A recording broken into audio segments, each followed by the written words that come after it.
Salut les amis, salam alaikum. Bonsoir à tous. Désolé les amis pour ce contretemps technique encore une fois qu'on fait avec les moyens du bord. Content de vous retrouver pour cette chronique hebdomadaire avec Jacob Cohen. Oui, bonsoir, bonsoir à tous. C'est regrettable ce décalage, mais bon, voilà, c'est la technique Voilà, que je ne c'est pas. la technique. Je m'en excuse, Monsieur Cohen. Il est pour rien. Il était là à 19h30 pétante, comme à à son habitude, très ponctuel. Monsieur Cohen, encore merci pour Oui, votre disponibilité tous les vendredis pour cette chronique. oui, Les amis, comme d'habitude, je le répète, partagez un maximum. Pour celles et ceux qui veulent participer, n'hésitez pas. Vous avez la possibilité de le faire, hein, que ce soit sur X, sur TikTok ou sur YouTube. Monsieur Cohen, oui, on va commencer tout de suite sans perdre plus de temps. Vous allez nous développer un petit peu votre analyse sur la situation avec l'Iran, les oui, États-Unis, voilà, oui, et oui, Israël. Allez-y, Monsieur Cohen. oui. Et en fait, euh, les Américains se sont retrouvés dans une situation très délicate, puisqu'il y a une semaine, enfin, mettons, il y a 2 semaines, quand les Israéliens ont lancé l'opération déstabilisation. On avait cru que là, ils ont mis le paquet. Bon, on a expliqué tout ça la semaine dernière. Ils ont échoué. Et Trump a réuni la plus grande armada du siècle, de l'histoire de l'humanité, les plus gros porte-avions, des centaines d'avions, des destroyers, des missiles. Et il pensait qu'il allait mettre à genoux le régime iranien. Sauf que le régime iranien a fait passer le message suivant: la moindre attaque contre nous, la moindre attaque deviendra une guerre régionale, c'est-à-dire une guerre tous azimuts. Voilà. On ne reculera devant rien. On attaquera Israël, enfin l'Iran attaquera Israël, attaquera les bases américaines et les navires américains dans le Golfe, bloquera le détroit d'Ormuz, bref, une guerre totale. Et là, Trump a reculé parce que Trump rêvait en fait d'une victoire style Maduro. Voilà. Quelques heures, le régime iranien s'effondre ou il a la trouille et il dit d'accord, d'accord, d'accord, je vais négocier, je renonce au nucléaire, aux missiles, vous êtes les plus forts, vous êtes les plus beaux. Sauf que ça ne s'est pas passé comme ça. Voilà. D'abord, la tentative de déstabilisation a été un échec tout total. Donc, et même le Mossad a perdu quasiment tous les agents, enfin, une bonne partie des agents, des réseaux qu'il a installés, etc. Et euh, l'Iran, enfin, les forces iraniennes ont de quoi répondre. Et enfin, j'ai écouté des experts et ils disent que l'armée américaine aurait payé un lourd tribut. Voilà. Et Trump sait que enfin, même un seul navire qui saute ou une base avec une centaine de soldats américains, il est fichu. C'est-à-dire sa présidence est terminée parce qu'il a été élu pour la paix et cette guerre, il n'avait pas à la faire, mais seulement il s'est laissé entraîner en pensant qu'il allait remporter une victoire facile. Et là, il se rend compte que ben, c'est pas aussi facile. Et donc, il est bloqué. Et il a proposé aux Iraniens de négocier. Alors, avec la mauvaise foi habituelle des Yankees, c'est-à-dire, vous voyez, on a amené les Iraniens à négocier grâce à notre déploiement, etc. Or, ce n'était pas du tout ça au départ. C'était une attaque en règle qui devait décimer le régime iranien. Voilà. Et comme il est obligé de reculer, j'ai même entendu un spécialiste dire que Trump aurait proposé aux Iraniens un faux combat. C'est-à-dire, bon, écoutez, on va bombarder un petit truc chez vous, vous répondrez par un petit truc chez nous, et on va dire, voilà, match nul, bon, on va négocier. Et les Iraniens n'ont pas marché. Et donc, là, ils ont ouvert des négociations avec les Américains posant les conditions de quasi-reddition, c'est-à-dire le contrôle, l'abandon du programme nucléaire, l'abandon du programme des missiles et la cessation de l'aide aux Yéménites, au Hezbollah, etc. Bon, a priori, les négociations ne porteront que sur le nucléaire. Donc déjà, les Américains ont mis de côté leurs exigences de discuter sur les missiles, parce que ça, c'était une exigence israélienne. C'est-à-dire, ils voudraient, dans la négociation, que les Iraniens abandonnent leur programme de missiles. Bon, je ne sais pas pour qui ils prennent les Iraniens, mais en tout cas, là, ils ont momentanément renoncé. Sauf que, moi, je trouve, enfin, personnellement, ça fait un moment que je voulais le dire, je trouve les Iraniens comment dire ça, ils sont d'une faiblesse inouïe. Voilà. C'est presque, comment dire, j'arrive pas à comprendre. J'arrive pas à comprendre comment les Iraniens, qui ont été malmenés depuis 30 ans par les Yankees, par les Israéliens, les attaques, les trahisons, les assassinats, etc., comment comment dire, ils vont dans la négociation comme un mouton à l'abattoir. Je m'explique. Ok, bien sûr, ils vont discuter sur le nucléaire. Mais bon Dieu, vous êtes en position de force. L'Iran, aujourd'hui, il est en position de force. C'est-à-dire, il est inattaquable, militairement parlant. Il est inattaquable. Et on a eu la démonstration.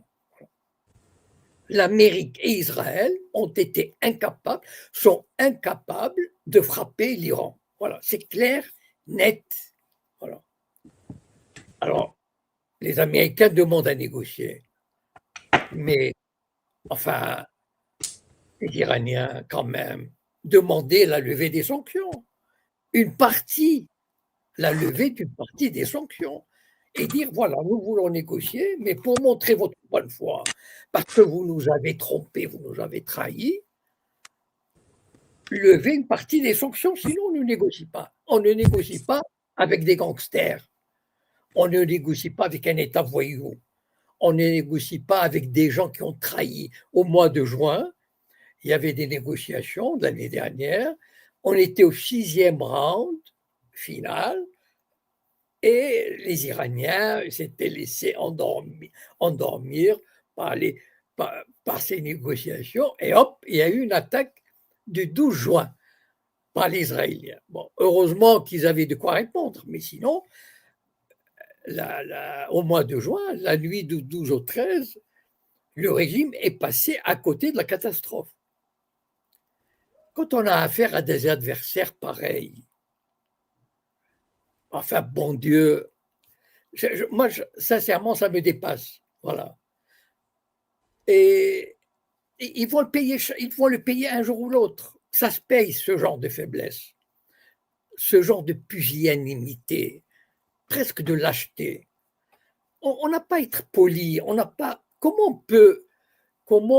on peut, comment dire, se lancer dans des négociations diplomatiques, etc., avec un pays, à deux pays, Israël et l'Amérique, qui ont juré depuis 40 ans de vous détruire. Voilà. Très bien. On est en position de force. Vous voulez négocier? Donnez-nous des gages. Voilà. Et malheureusement, les Iraniens, comme d'ailleurs, je peux appliquer je peux faire ce parallèle avec la Russie. Voilà. Mais bon, ça c'est une autre histoire. Mais la Russie, c'est pareil. Vous savez, l'Amérique et Israël ont une conception des relations internationales qui est le rapport de force total, sans respect ni du droit, ni des conventions, ni des traités, rien du tout. Voilà, très bien. À ce moment-là, lorsque l'autre a une, une main intéressante et forte, il ne faut pas retomber dans la connerie de la négociation, du droit international. Nous sommes des gentlemen, on va discuter, etc. Et voilà, on a perdu, je pense qu'on va perdre encore une occasion, enfin l'Iran va perdre une occasion, et ceux qui le conseillent, parce que j'imagine que la Russie et la Chine, vous savez, ce sont ces deux puissances qui avaient poussé l'Iran à accepter un cessez-le-feu en juin, qui était pour moi, je considère que c'était une erreur. Mais bon, parce qu'avec des pays comme Israël et l'Amérique, ils ne comprennent que le langage de la force. Donc, ça ne sert à rien de négocier. Ou alors, lorsqu'on est fort, on négocie en position de force et on exige la levée des sanctions, par exemple. Voilà. Là, aujourd'hui, l'Amérique se pavane, Trump se pavane. Il s'est permis, je l'ai écouté personnellement, enfin, je l'ai vu à la télévision, à une séquence télévisée. Je l'ai entendu moi-même, c'est pas du tout ce que. Voilà, il a dit, un journaliste lui a dit, est-ce que vous pensez que le guide suprême iranien devrait avoir la trouille? Et Trump dit, ah oui, oui, oui, moi à sa place, j'aurais la trouille, hein. J'aurais la trouille. Mais attendez, mais c'est quoi ce langage? Mais comment les Iraniens peuvent tolérer des choses pareilles? Voilà, moi je les trouve vraiment, enfin je regrette de le dire, mais je ne trouve pas à la hauteur de la situation. Voilà. On n'est pas, vous savez, on est dans une jungle. Et Dieu sait si l'Amérique et Israël ont montré à quel point ils vivent dans la jungle totale. Alors, lorsque vous avez l'occasion de leur foutre une bombe sur la gueule, il ne faut pas hésiter, ou une humiliation, voilà. Et ils ont les moyens aujourd'hui. Si l'Amérique a reculé, si vous avez vu l'armada qu'il y a autour de l'Iran, et si l'Amérique a reculé, mais quelle leçon! Alors, donnez un petit coup sur la tête, sur la gueule de Trump pour qu'il la ferme. Et malheureusement, voilà, je pense qu'il y a des pays comme la Russie, l'Inde, la Chine, l'Iran, ils ont encore cette illusion, parce que c'est une illusion. Et malheureusement, la Chine, la Russie, l'Inde, l'Iran n'ont pas compris qu'avec l'Amérique et Israël, il n'y a pas de négociation possible. Si on peut négocier, mais il faut négocier en se disant qu'il faut absolument abattre cet ennemi, comme un serpent venimeux, auquel il faut trancher la tête dès qu'elle repousse. Voilà. Et parce que vous allez, enfin, on verra. Trump peut signer n'importe quel accord, peut mener n'importe quelle négociation. Ça vaut quoi un papier, un document signé par un chef yankee? Ça vaut quoi? Voilà, l'histoire est là depuis 100 ans. On a vu ce que ça vaut, la signature d'un accord signé par Israël ou par l'Amérique. Et voilà, c'est le constat que je fais. Aujourd'hui, j'espère, enfin, je ne sais pas, mais moi, des fois, je me dis, j'espère que les Iraniens ne vont pas faire une connerie. Voilà. Bon, on verra. Voilà. Alors, Monsieur Cohen, vous nous donnez votre sentiment sur une forme de faiblesse aujourd'hui de l'Iran, mais qu'est-ce qui fait réellement reculer Trump de ne pas bombarder l'Iran aujourd'hui? Mais la peur, parce qu'il sait, on lui a dit, j'ai écouté des gens très très bien informés, le Pentagone lui a dit, on n'est pas, ça va être une catastrophe militaire, c'est-à-dire des centaines de morts, sinon des milliers. Et ça, ce serait insupportable pour Trump. Enfin, c'est insupportable. C'est quasiment, il ne pourra plus, enfin, je pense qu'il sera obligé de démissionner. Des centaines de morts, c'est intolérable. C'est-à-dire, il n'y a même pas de. C'est une guerre artificielle qu'il aurait lancée alors qu'il a été élu pour faire la paix. Et c'est ça qui l'a fait reculer. C'est pas du tout au contraire, mais il avait l'intention de. Quand est-ce qu'il voulait bombarder? Quand il pensait que le régime, qui soi-disant pour venir au secours des manifestants, mais parce qu'il pensait qu'il y allait avoir pendant un moment donné un climax, comment dire, une espèce euh, d'anarchie qui allait saisir le pays. Parce que, enfin, je ne sais pas si les auditeurs ont suivi, moi j'ai regardé pas mal d'émissions, il y a eu des gens qui ont été payés pour entrer en Iran et massacrer, tirer dans le dos des manifestants, des policiers, etc., pour créer le chaos. Et pour faire des milliers de morts, et sur ce chaos généralisé, globalisé, etc., l'Amérique allait intervenir et décimer le régime. Voilà. Et c'est un peu comme les cow-boys. Enfin, je ne sais pas si les jeunes d'aujourd'hui, mais à mon époque, on voyait beaucoup de westerns et la cavalerie qui arrive avec la trompette pour sauver in extremis les malheureux blancs contre les Indiens, etc. Voilà, bon. Donc, c'est ce qu'on appelle l'arrivée de la cavalerie. C'était bon, on vibrait à l'époque. Bon. Donc, c'était ça l'esprit yankee, c'est-à-dire arriver comme la cavalerie pour sauver le peuple iranien. Sauf que, d'abord, ça n'a pas marché, l'anarchie a été maîtrisée, le désordre, et deuxièmement, l'Iran a montré sa force, c'est-à-dire ils ont montré ce dont ils ont donné une idée de ce qu'ils pourraient faire, les missiles, les drones, la fermeture du détroit d'Ormuz, etc. Et puis aussi, ce que j'ai pas pensé à dire, c'est que tous les pays de la région, l'Arabie Saoudite, le Qatar, etc., ils ont supplié l'Amérique parce qu'ils savent que ça aurait pu faire sauter la région, le pétrole, le détroit d'Ormuz. C'est pour ça qu'il a reculé. Trump voulait une victoire et pas une défaite. Donc, voulait une victoire rapide et là, il serait apparu comme le grand sauveur de l'humanité. Mais on lui a dit, attention, là, on va vers la catastrophe militaire. Et là, il a dit, oula, oula, on arrête et on va soi-disant négocier. Voilà. Donc finalement, les États-Unis montrent une forme de faiblesse aujourd'hui. Ah oui, bien sûr, oui, oui, tout à fait. Et encore heureux que Trump, il a fait preuve de réalisme. Parce qu'il aurait pu se dire, bon, ben, après tout, je vais quand même me lancer dans l'aventure, mais là, il a fait preuve de réalisme et il a dit, bon probablement que les militaires, les Pentagones lui a donné la situation exacte. Et parce que, en fait, les Iraniens, parce que les Iraniens ont donné le message très clair. De ce que j'ai entendu vraiment de sources très, très bien informées, un message clair, net. La moindre attaque, la moindre, il y a pas de. Il paraît même qu'Israël a fait passer un message aux Iraniens pour dire on n'y est pour rien. On n'est pas, on veut pas attaquer, etc.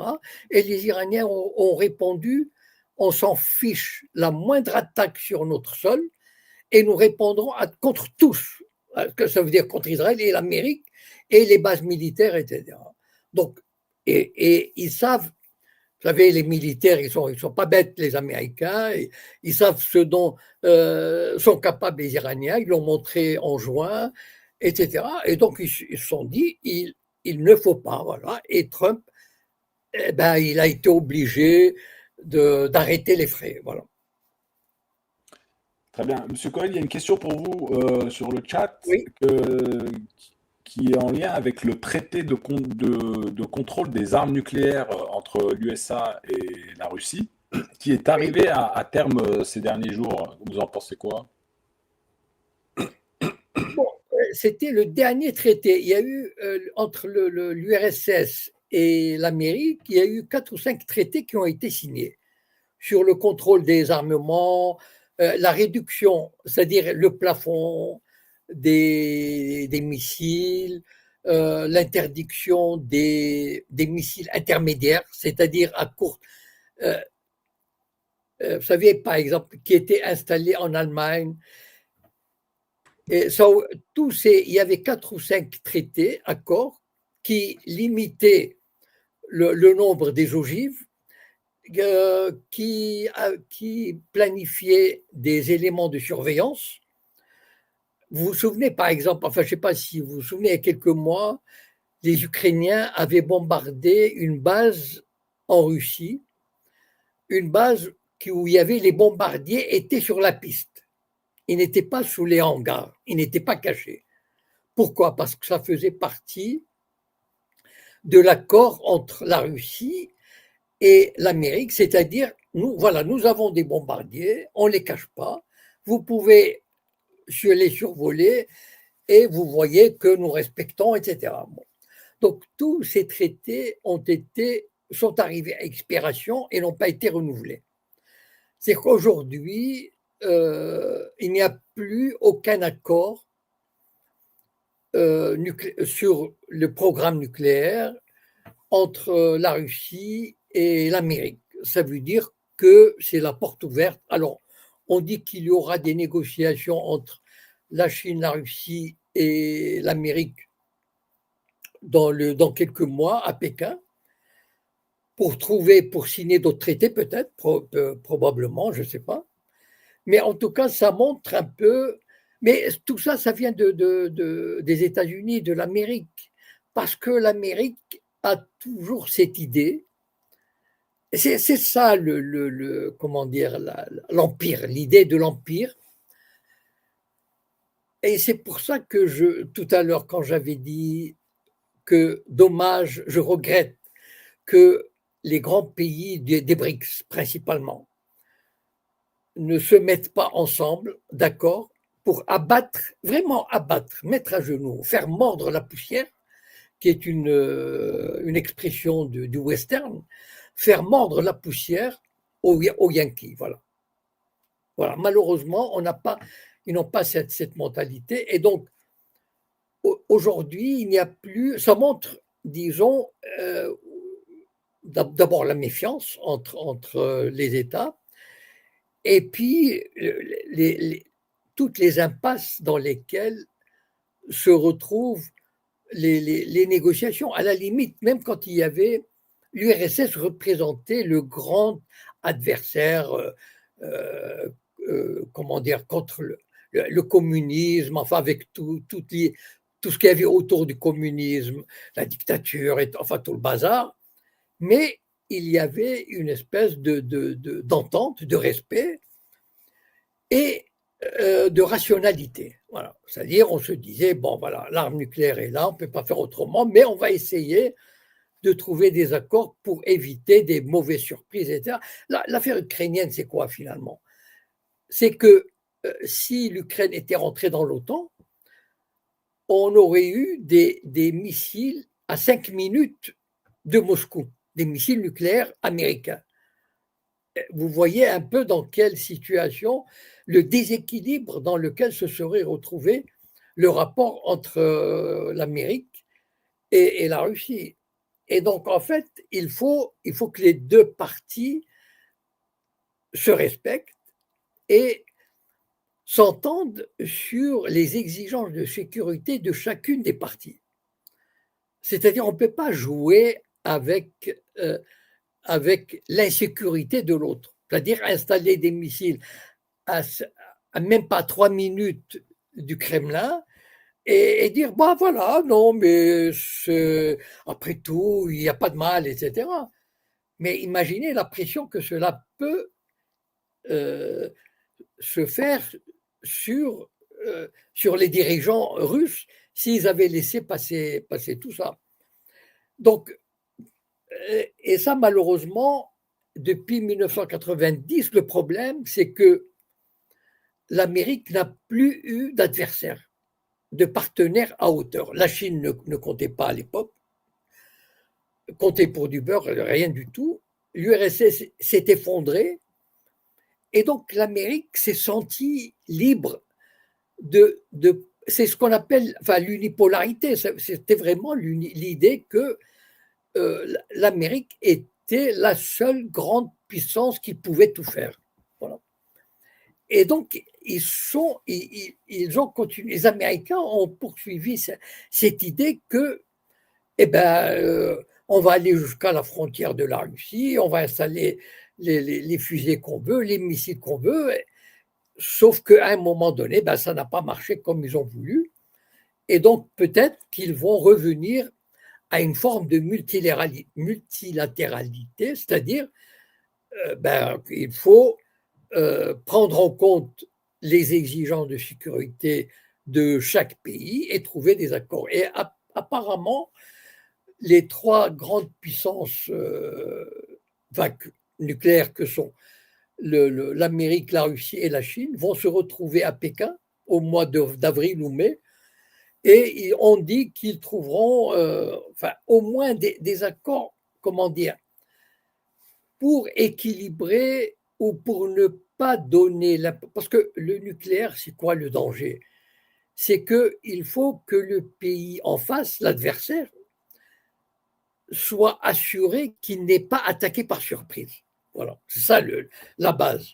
Parce qu'en fait, il y a toujours la tentation de se dire, je vais lancer une attaque terrible sur l'autre par surprise, je vais détruire tous ces moyens de riposte, etc. Et comme ça, je vais être le seul maître. Et c'est cet équilibre de la terreur et de la dissuasion que l'URSS et l'Amérique avaient essayé de mettre sur pied. C'est-à-dire, bon, voilà, nous avons des centaines ou des milliers d'ogives, mais on va essayer de trouver un moyen d'équilibre et de garantir la sécurité. Or, comme l'Amérique s'est retrouvée seule grande puissance et donc s'est crue invincible, et puis, bon, ben, on connaît l'Amérique.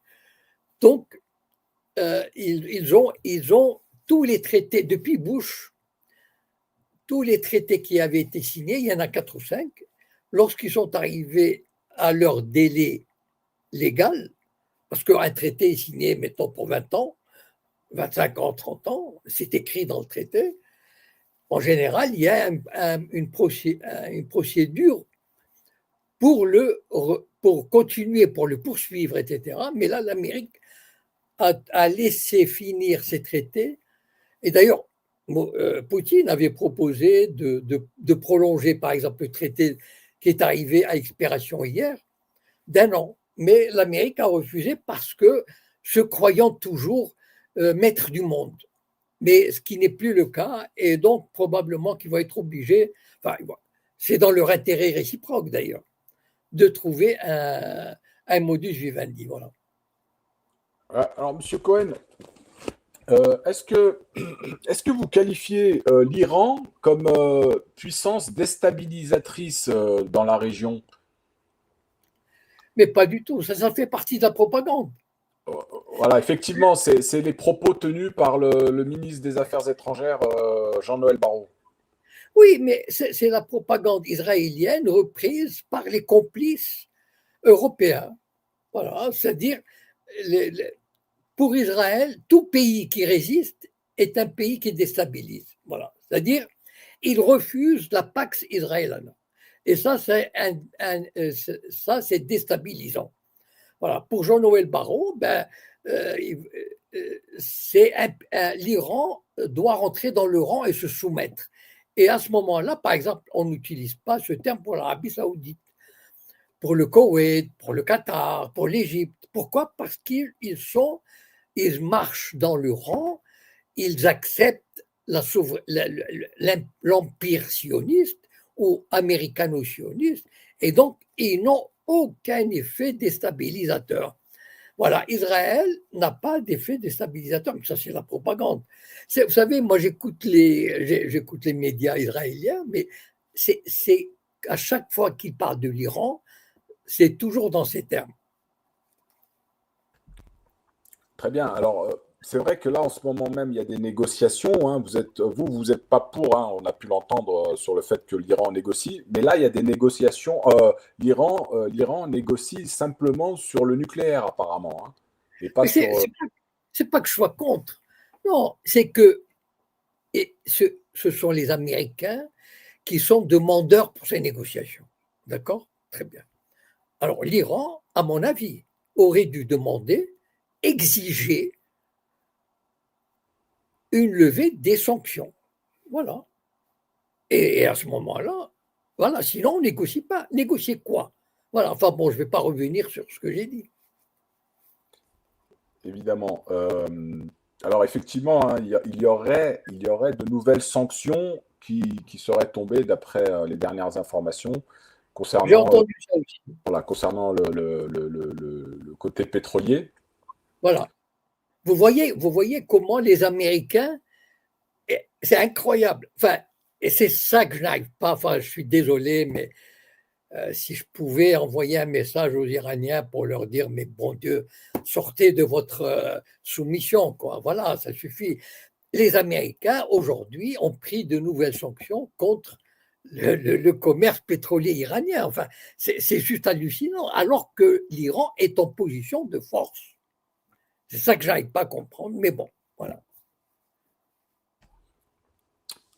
Effectivement, alors ce seraient des sanctions que connaît déjà l'Iran depuis un certain temps de toute manière, et je pense Et qu'ils ont depuis les... des années.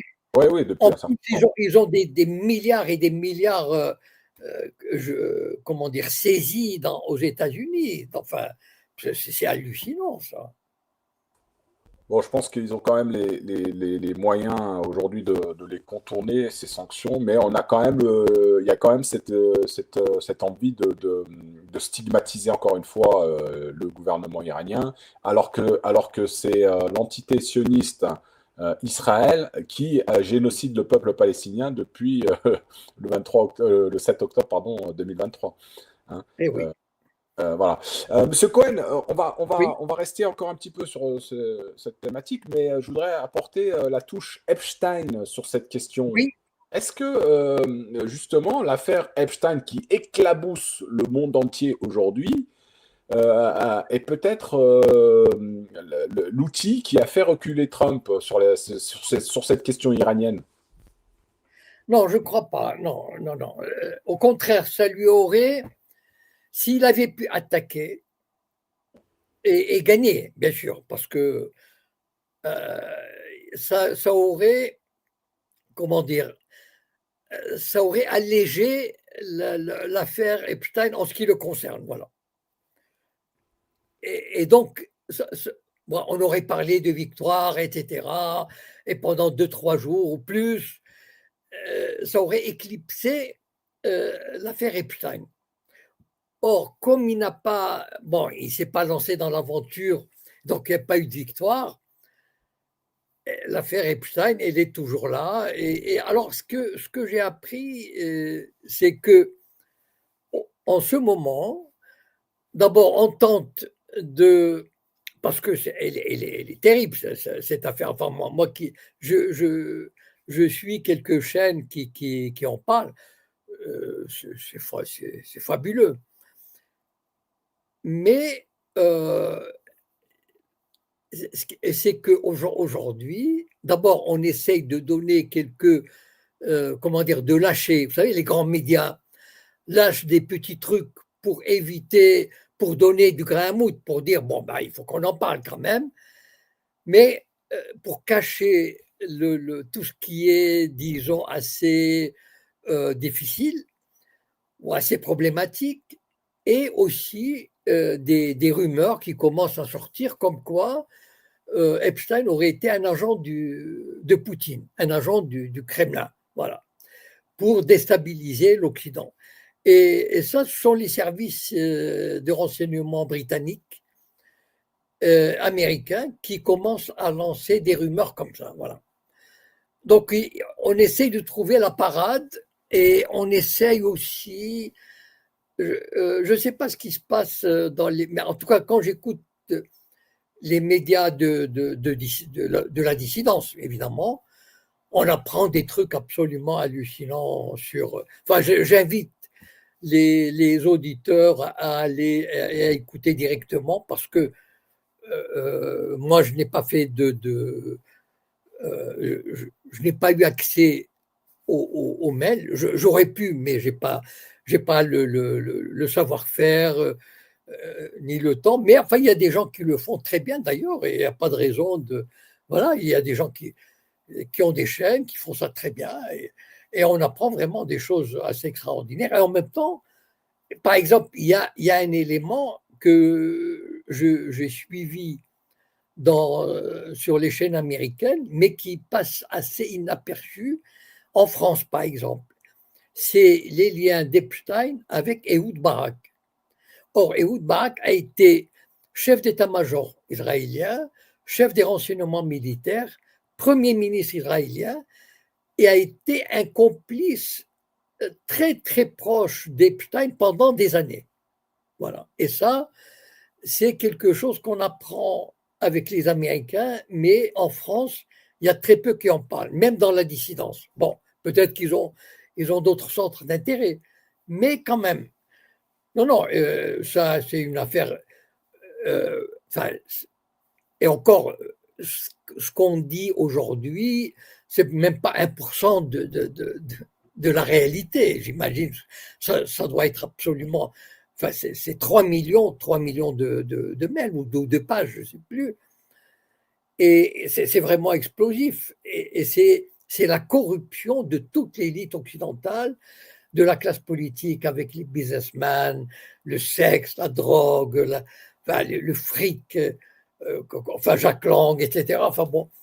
Et, et aussi, sûrement, euh, toutes les vidéos qui ont été faites, ou les images, les photos, etc., les enregistrements, qui ont été réalisés pour faire pression sur les hommes politiques ou les businessmen. Voilà, par exemple, vous avez un très grand homme politique britannique qui a été nommé ambassadeur à Washington et qui vient de démissionner. Et il a livré des secrets à Epstein. Bon, et Epstein les aurait donnés à qui, etc. Non, c'est une affaire. Enfin, je veux dire, ce qu'on apprend là maintenant depuis quelques jours, c'est juste l'écume.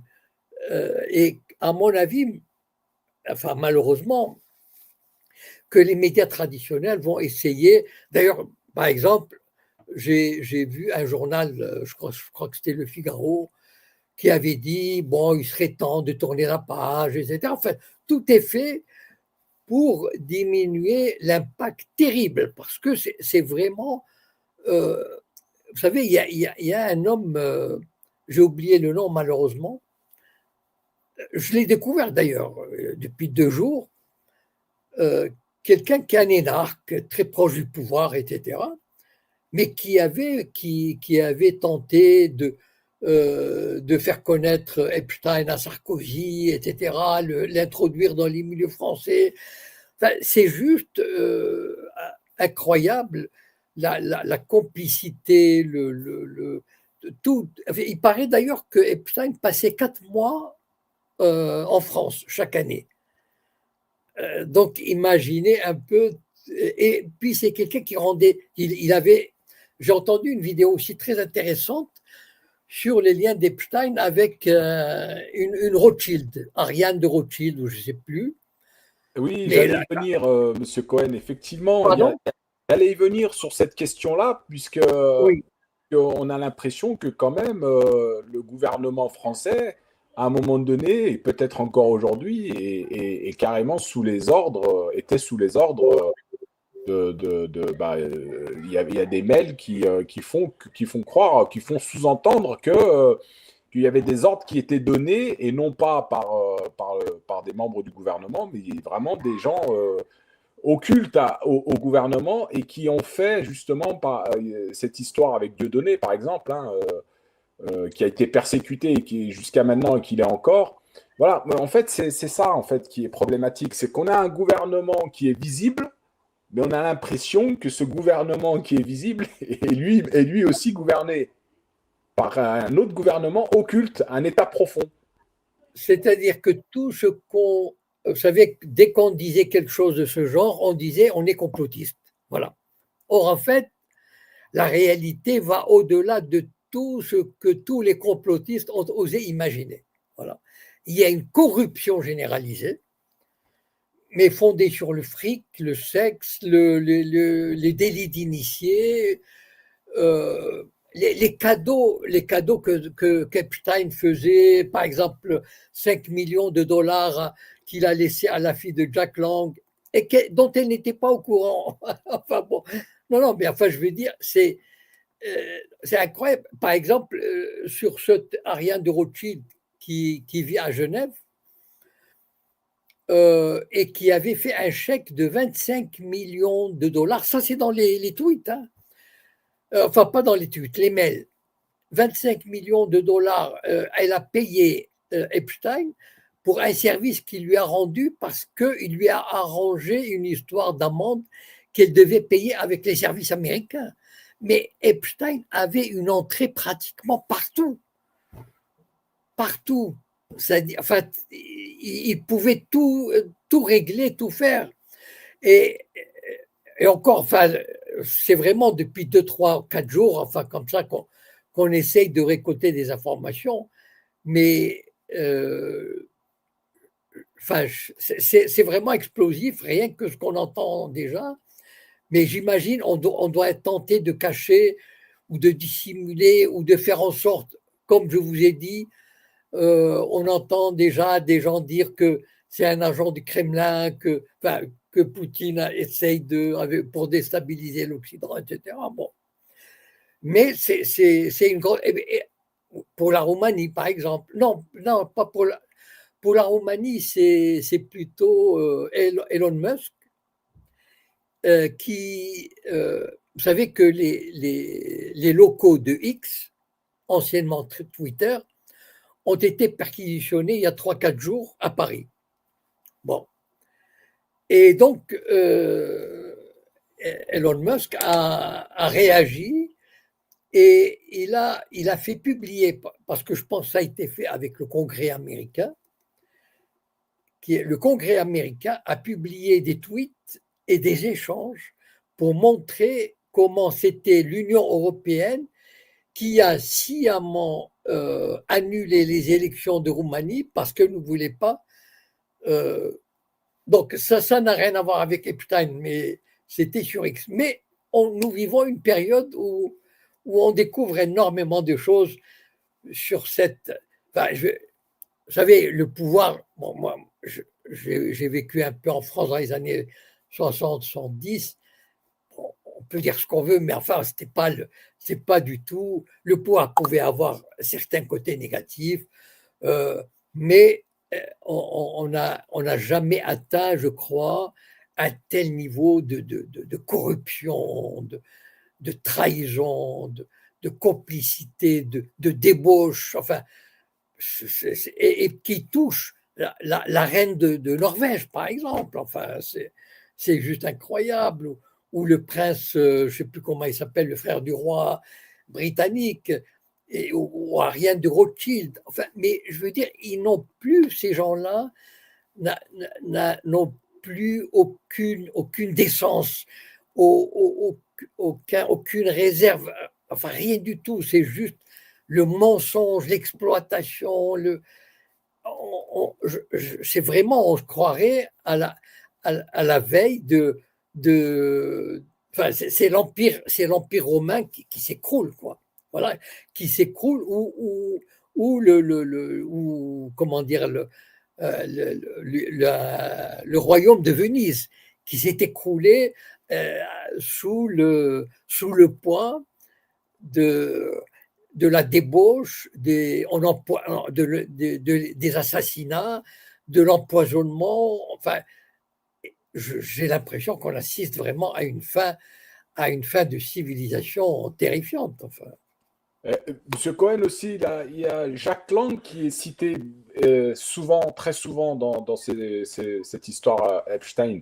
Et qu'est-ce que vous pouvez nous dire à son sujet? On a l'impression que, d'ailleurs, je crois qu'il est convoqué au Quai d'Orsay hein, très prochainement. Oui, oui.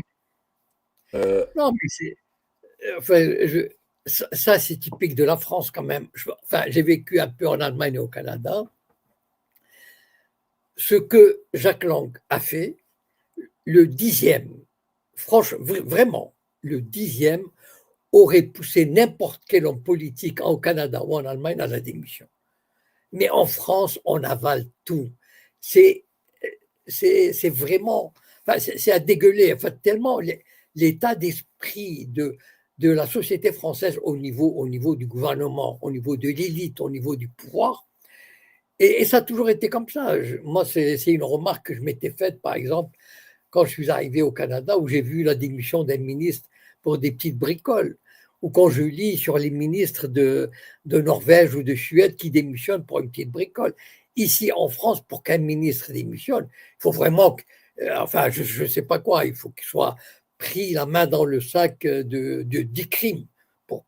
Regardez Jack Lang, enfin, ce qu'avait dit un membre du Front National sur lui, là, Roger Hollande, il avait lancé une accusation terrible sur Jack Lang en 1997-98, quelque chose comme ça.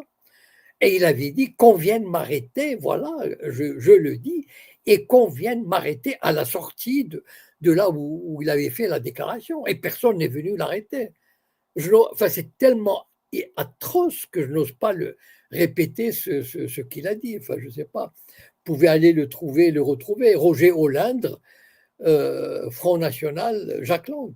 Enfin, je ne sais pas à un niveau, on est arrivé à un niveau de bassesse et de débauche et de corruption.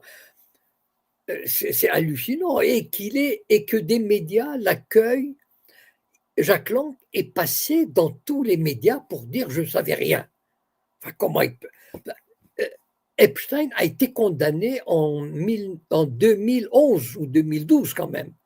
A été condamné à 11 mois ou 13 mois de prison pour ces crimes-là. Donc, et dire qu'il. Et aller. Mais comment les télévisions le reçoivent et le laissent développer ces mensonges? C'est juste. Moi, je suis vraiment. Enfin, la classe politique française, elle est à gerber, quoi. Et ça a toujours. Enfin, c'est vieux. Hein. Je me suis toujours dit que depuis que je suis arrivé en France pour à faire Sciences Po après ma licence, hein, et où j'ai découvert le pouvoir français, et quand je suis allé au Canada après en Allemagne, et j'ai vu la différence, vous savez, un ministre ici, ça démissionne jamais. Ou alors il faut vraiment, enfin je ne sais pas, il faut un tremblement de terre. Ou on ne va pas. Regardez par exemple aux États-Unis les enquêtes qui se font. Mais en France, comme je vous l'ai dit, Epstein passait 4 mois. Donc imaginez toutes les relations qu'il avait, etc., les Rothschild, Jack Lang, etc. Et il avait comment il s'appelait, Avenue Foch. Il avait un rabatteur qui s'appelait, je ne sais plus comment il s'appelait, un type qui travaillait dans la mode et qui s'est suicidé, entre guillemets, en prison. Vous savez, il y a 2 ans, 3 ans, j'ai oublié son nom. Voilà, qui était dans la mode et donc qui gérait des trucs de mannequin et qui était le rabatteur d'Epstein. Monsieur Voilà. Cohen, l'affaire aussi a traversé la Méditerranée, beaucoup citée au Maroc, cette affaire Epstein. J'ai pas encore entendu des choses sur le Maroc, mais j'imagine qu'il devait y avoir des trucs. Mais jusqu'à présent, je suis pas tombé sur des gens qui parlent du Maroc. Voilà. Mais je suis sûr qu'il y en a. Écoutez, pour des gens qui se connaissent, qui peuvent un peu, comment dire, qui sont un peu souples ou qui sont un peu habiles avec la technologie, apparemment, c'est pas difficile. Il suffirait de se brancher sur les mails, enfin, je sais pas comment, et de taper les mots-clés, par exemple. Maroc, M6, Marrakech. Je suis sûr que si on tapait Marrakech, on trouverait beaucoup, beaucoup de choses. Voilà, oui, oui, certainement. Parce que Marrakech est quand même un centre de pédophilie fabuleux. Ah oui, ça c'est vous qui le dites, mais pas que vous. Hein. Gérard Fauré avait parlé aussi de cette Oui, problématique. oui, oui, mais pas. Enfin, mais je pense qu'il y avait bien sûr, mais le niveau atteint C'est-à-dire, en fait, Epstein était au centre d'un réseau extraordinaire, presque, enfin, en tout cas mondial, ou en tout cas au niveau de l'Occident, où il avait ses entrées partout. C'est ça le truc, c'est qu'il avait réussi à être, à avoir, enfin, à rencontrer, faire la connaissance de pratiquement n'importe qui, à n'importe quel niveau. Voilà. Les hommes d'affaires, les politiques, les artistes, les gens qui comptent, etc. Ils rendaient des services, ils donnaient du fric, ils recevaient du fric. Enfin, quand on a des intimes comme la reine de Norvège, comme Ariane de Rothschild, comme Jacques Lang et d'autres, enfin, j'ai parlé, malheureusement, le nom est très peu connu, mais apparemment, c'est quelqu'un qui était un énarque, mais très, très bien introduit dans le milieu politique, On etc. me dit dans les commentaires Jean-Luc Brunel. Voilà, voilà. Non, Brunel, c'est celui de la mode, qui s'est suicidé en prison comme Epstein, enfin qui s'est suicidé entre guillemets. Ça veut dire on a dû le tuer et déguiser ça en suicide parce qu'il en savait trop. Voilà. D'accord. Alors, bien sûr, cette affaire Epstein aussi a un lien comment dirais-je, puisque la famille Epstein est une famille juive, Monsieur Cohen. Oui, oui, bien sûr, bien sûr. Et même son avocat, son grand avocat qui s'appelle Dershowitz, euh, bon, très peu connu pour les Français, mais enfin, bon, très connu dans le milieu judéo-sioniste américain. C'est un très grand partisan d'Israël, Dershowitz, et les professeurs d'université et avocats, et qui était l'avocat d'Epstein. Et Et donc, c'est ce qui ferait peut-être que justement, on n'ait pas beaucoup entendu parler d'Israël dans cette affaire Epstein. ben Pourtant, justement, Israël est au centre de l'actualité ces dernières années. mais, mais c'est Israël qui a fait Epstein. Je veux dire, dès que, vous savez, Epstein était un petit génie des mathématiques.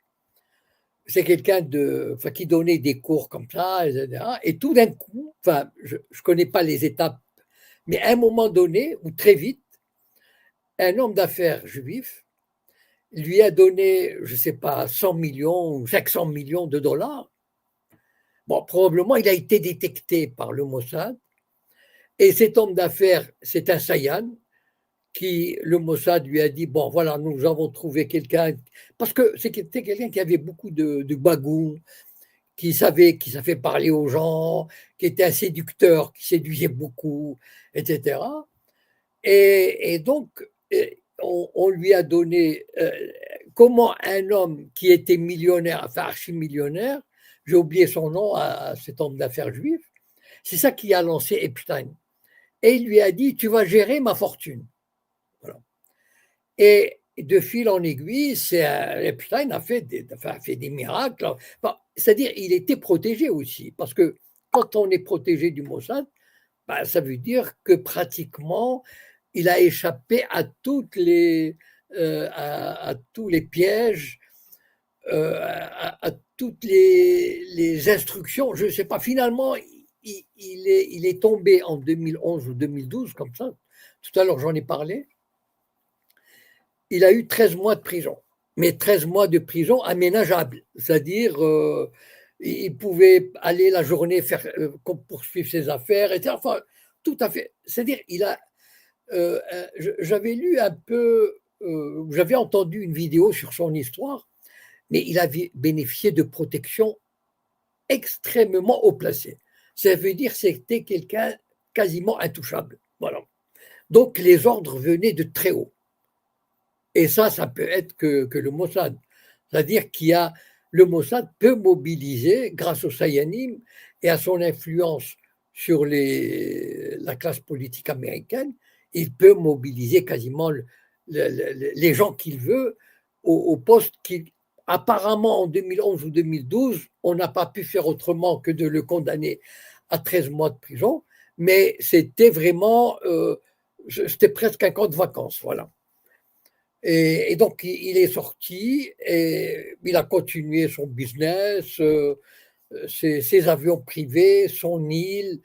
Enfin, il était avec Clinton, enfin, tout le gratin. Tout. Et encore, enfin, encore une fois, moi j'ai l'impression de toucher à peine l'écume de l'affaire. Ça veut dire 0,1%, ou peut-être 1%, mais à mon avis, c'est une affaire qui doit avoir des comment dire, des prolongements inouïs. Et peut-être, probablement, qu'on va savoir peu à peu, enfin en tout cas découvrir certains aspects. Probablement pas les plus sérieux, mais en tout cas pas mal jusqu'à présent. Ouais. Alors, est-ce Oui, que le fait, Monsieur Cohen, que cette affaire sorte pendant la mandature de Trump, ça démontre qu'il y a justement peut-être une volonté de justice aux États-Unis concernant ces réseaux un peu occultes? de toute façon, pour moi, qu'on parle, enfin, on peut considérer l'Amérique, enfin, on peut juger l'Amérique comme on veut, mais c'est probablement pour moi un pays où pratiquement c'est le seul où des choses comme ça peuvent arriver. Voilà. Et c'est ça qui est paradoxal avec les États-Unis. Rappelez-vous par exemple le Watergate, c'est-à-dire le scandale qui avait fait tomber Richard Nixon, les écoutes en 1973-74. Enfin, il y a des choses qui se passent aux États-Unis, je crois qu'on ne peut pas voir ailleurs, qu'on ne peut voir nulle part. C'est ça, c'est ce qui est fascinant dans ce pays. Je me souviens que quand je suis arrivé au Canada au début des années 70 et je regardais la télé américaine, bon, au début je comprenais que dalle, mais au bout de quelques mois je comprenais presque tout. Mais j'étais vraiment, surtout venant de France, enfin, où il y avait l'ORTF, où tout était bien surveillé et tout. Mais les journalistes américains, c'était quelque chose. Pour moi, c'était une découverte. Donc, on peut. euh, c'est ça, voilà, le paradoxe de ce pays, c'est qu'en même temps, bon, enfin, on connaît un peu, voilà, bon, on sait comment il fonctionne, etc. Mais quand il se met à dévoiler des choses, ça, c'est ils sont imbattables pour ça. Voilà. Ça, c'est, je veux dire, une affaire comme ça, comme celle d'Epstein, en France ou en Grande-Bretagne, etc., elle ne serait jamais sortie. Alors que là, le département de la justice, c'est quand même, enfin, c'est un ministère. Enfin, je veux dire, en France, Macron appelle le ministre de la Justice, il lui dit, tu fermes ta gueule. Voilà. Eh bien, aux États-Unis, ça ne se passe pas comme ça. Voilà. Et ça, Monsieur, c'est. Oui. Monsieur Cohen, Pierre Jovanovic, qui est très au fait de cette affaire, hein, il avait sorti plusieurs livres sur la question, Oui, hein, sur cette affaire oui, Time, c'est vrai, oui, a oui. déclaré que c'était un séisme, un tremblement de terre, Ah ce qui oui, ah s'est oui, passé. oui. Mais je pense qu'on est. Et c'est pas terminé. L'année Ah oui, oui, 2026 réserve encore d'énormes surprises et tout à d'énormes fait, révélations. tout à fait, tout à fait. Mais même tremblement de terre est un mot très faible, à mon avis, parce que moi, non, si les. Heureusement on a une chance aujourd'hui, quoi qu'on pense de Trump, mais pour moi, il y a un avantage. Je suis content que ce soit Trump et pas Biden, ni l'autre démocrate, parce que si les réseaux sociaux ont redécouvert, comment dire, ont rétabli une liberté assez grande quand même, c'est grâce à Trump et Elon Musk. Voilà, ça, il n'y a pas de doute. Parce que sous Biden, tous les réseaux sociaux, c'est-à-dire YouTube, Twitter, etc., contrôlaient, rappelez-vous le Covid, comment on a tout contrôlé. Or, aujourd'hui, qu'on le veuille ou non, cette liberté qu'on a et cette critique de l'Europe, parce que si c'était le démocrate qui était au pouvoir, on aurait eu une alliance entre la présidence américaine et la Commission européenne pour boucler les réseaux sociaux, vraiment les contrôler. Or, aujourd'hui, l'Union européenne essaye de contrôler comment dire, les réseaux sociaux, et c'est l'Amérique qui va contre ce contrôle, qui dénonce l'Union européenne. Et ça, c'est bon, qu'on le veuille ou non, enfin en tout cas, on peut critiquer Trump sur certains aspects, il n'y a pas de doute, mais grâce à lui, et pas grâce à lui, peut-être que... Non, je pense quand même, c'est grâce à lui. Regardez par exemple le discours de Vance à Munich au mois de février, où il critiquait comment dire, le contrôle de l'information par l'Union européenne, les atteintes à la démocratie. Ce que j'ai parlé tout à l'heure de Twitter, du rapport du Congrès sur les atteintes à la liberté d'expression, qui est apparu cette semaine. Enfin, je veux dire, il y a seulement quelques jours.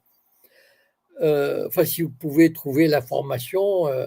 Et donc, et ça, c'est ce régime américain qui si ça aurait été les démocrates, probablement, je pense, j'ai même l'impression finalement que Trump, il a tendu un piège aux démocrates en essayant de soi-disant interdire les fichiers, enfin les fichiers d'Epstein.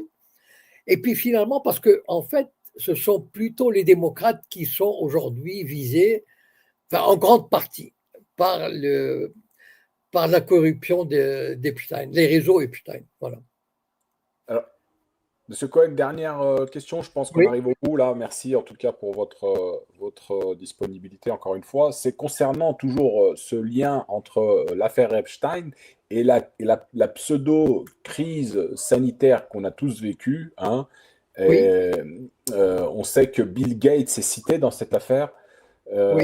Et on sait bien sûr que Bill Gates était détenteur des vaccins Pfizer et je sais plus trop quoi là. Je crois que c'était Moderna. Alors je sais pas si c'était lui, mais en tout cas, il y a un lien encore une fois euh,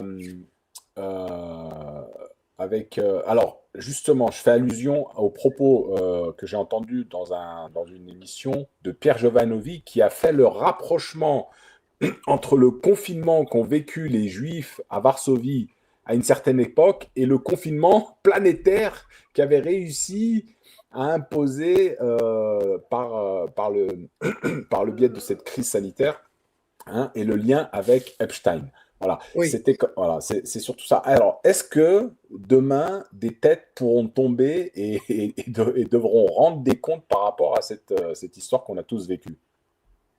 Alors, en France, j'ai du mal à imaginer qu'on puisse arriver jusque-là. Voilà. Et même en Europe, voilà. À mon avis, au maximum, il y aura des démissions. Voilà. Mais qu'on juge les hommes politiques, ou d'autres, pas que les hommes politiques, les businessmen ou les chefs. Par exemple, vous savez, c'est celle qui a remplacé vous savez, par exemple, juste un exemple comme ça en passant, la directrice de France Inter ou de Radio France, je ne sais plus exactement si c'est France Inter ou Radio France, a démissionné. Elle a été remplacée par une autre qui dirigeait une section de Radio France. Enfin bon, je suis désolé, ces détails m'échappent, enfin, je ne les ai pas bien retenus. Mais en tout cas, la nouvelle patronne de France Inter ou de France Télévisions ou Radio France, j'ai entendu, elle avait fait il y a 3 ans ou 4 ans, à l'époque où on parlait, où le Covid était à son maximum avec le vaccin, etc. Elle avait reconnu, elle avait dit, hein, j'ai vu l'extrait, c'est hallucinant, hein, cette personne-là avait dit qu'on ne pouvait pas dire la vérité aux gens parce qu'on doit se soumettre comment dire, à la parole du gouvernement, à peu près. Hein, les termes exacts, enfin, je les ai pas retenus, mais l'idée était, elle l'a dit comme ça. Je l'ai vu, c'était télévisé avec le masque. Et elle a dit, oh, il faut, enfin, quitte à mentir aux gens, mais il faut parce que le gouvernement nous le demande, etc.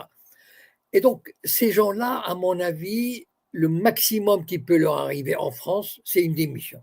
Voilà. Mais ça m'étonnerait qu'on juge qu'ils passent en justice, ou alors s'ils passent en justice, ça sera dans 10 ans, et ils auront 3 mois avec sursis. Voilà. Donc, il ne faut pas se faire d'illusions. Hein. Le système se protège bien. Effectivement, alors on espère quand même qu'il y ait des têtes qui tombent parce que ils ont quand même poussé les gens à aller à l'abattoir concernant cette injection obligatoire, hein, on ne reviendra pas là-dessus, et qui a causé pas mal de dégâts au niveau des effets Eh oui, secondaires. Monsieur Cohen, merci à vous. On va clôturer. Hein, très bien. Bon alors, bonne soirée à tous. Alors, juste un petit commentaire. Il y a quelqu'un qui vous remercie encore d'avoir écrit le bouquin Le printemps des Sayanim. Hein. Elle a beaucoup appris avec ce bouquin. Et voilà, vous avez beaucoup de commentaires de personnes qui vous apprécient, Monsieur Cohen. Alors attendez, j'ai peut-être quelqu'un qui veut une question, Monsieur Cohen, une dernière. Allez, la puissance. La puissance, essaie d'être court, s'il te plaît, parce que Monsieur Cohen, je crois qu'il est un petit peu fatigué. On est en fin d'émission. Oui, merci, Attitude. Vous m'entendez? J'ai des écouteurs, vous m'entendez bien? Oui, on t'entend. Ouais, ben, génial. Bonsoir Attitude, bonsoir Monsieur Cohen. Voilà, j'avais une question à poser à Monsieur Cohen. Comment ça se fait qu'avec Monsieur Jacques Land, qui a été interrogé par les télés françaises, que après il part direction Marrakech, et est-ce qu'il pense qu'il y a eu un coup de pied qui a été mis dans la fourmilière et que lui qui est parti à Marrakech parce que voilà, il s'affole. Voilà. Alors, c'est ma question à M. Cohen. Ouais, Mais non, il n'a rien à craindre. Non, c'est du cinéma, voilà. Il n'a rien à craindre. Tout ce qui peut lui arriver, c'est qu'ils sont obligés de démissionner de l'Institut du monde arabe. Mais comment on peut supporter un type pareil à 82 ou 83 ans? Ça suffit, quoi. C'est lamentable. La question plus précisément, c'est pourquoi il est parti à Marrakech, en fait. Ah ben ça, j'en sais rien. Je vais lui demander et puis je vous donnerai la réponse. Ah, mais c'est parce qu'il a un riad là-bas, non? Ça doit être ça. En tout cas, s'il ne l'a pas lui, il a des copains qui l'ont. Ils l'ont, ouais. Donc, vous savez, une fois, j'étais dans l'avion Paris-Fès. C'était, je crois, en 2013. Je devais faire une conférence à Meknès. Et j'ai vu, en première classe, il y avait Jacques Lang avec Strauss-Kahn. Voilà. Vous avez voyagé dans le même avion. Voilà. Et ils étaient en première classe. Et donc, je ne me fais pas de soucis pour Jacques Lang. Hein, s'il va au Maroc, d'abord, je suis sûr qu'il a sa suite réservée à la Mamounia. Vous savez, les grands amis de la monarchie ont toujours une chambre ou une suite à la Mamounia de Marrakech. Donc, je ne me fais pas de soucis pour lui. Et il y a Strauss-Kahn qui a un riad à Marrakech.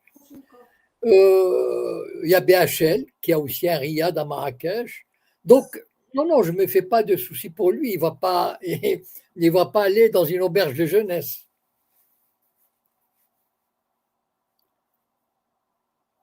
Marrakech, avec l'histoire qu'il y a eu, en sachant que Marrakech a une réputation comme la Thaïlande ou quoi. Et de suite après, c'est comme il partait, il disait écoutez-moi, je vous emmerde, paf, Wally. C'est gros quand même, non? Wally. Ok, oui, Monsieur Cohen. On va se dire bonsoir et puis à la semaine prochaine. Ouais, très bien. Merci, Monsieur Cohen. Allez, merci. Bonne soirée à tous. Au revoir. Ciao. Voilà les amis, alors merci à tous d'avoir participé. Je vous invite à partager le live, à vous abonner et faire un petit soutien en bas avec le petit bandeau qui circule là sur l'écran. Hein. Et on se donne rendez-vous la semaine prochaine. Que la paix soit sur vous. Salam alaikum.